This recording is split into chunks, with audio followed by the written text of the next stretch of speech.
后来乡亲啊，回头继续来看，今仔日赖清德总统就职的典礼，第一家庭的成员将做最焦点。平常时正低调的夫人吴梅如，穿一领桃粉红色的外套，陪赖总统做伙来献身。另外，赖总统的后生嘛，伫个贵宾室来观礼。那副总统萧美琴的妈妈甲妹妹是专工为美国赶来台湾参加就职的大典。听到这声总统府，赖清德有点一个头，徛伫遐等女主讲。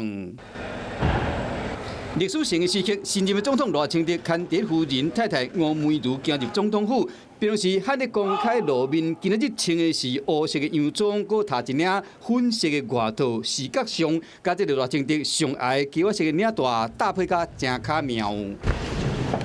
爬楼梯的时，赖清德拢配合吴梅如的脚步，这重大的一天，阿某两个人行到倒位拢对做伙，嘛做伙接见来访的国际贵宾，仪态真优雅。另外，赖清德伫美国摕到电机博士学位，这个大汉后生赖定武嘛出现伫总统府内参加老爸就职典礼。伫观礼台戴普色帽啊，这个是赖清德阿舅边仔是伊的阿金，搁看另外一个镜头。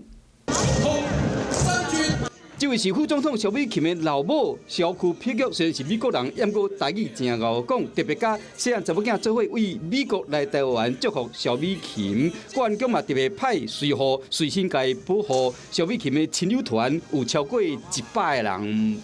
就很高兴、很荣幸，然后要来参加来就职的人。你们也都是美琴的家人，对对对，你们是姑姑啊，还有表姐啊，我们是姑姑啦。你们是都从哪里来？台南还有台北。忙也当为着咱台湾做较侪的代志。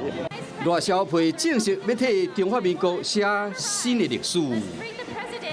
Hello， 我是蒋欣梅。想要抢先掌握最及时的新闻资讯吗？赶快订阅、按赞、开启小铃铛，锁定华视新闻 YouTube 频道。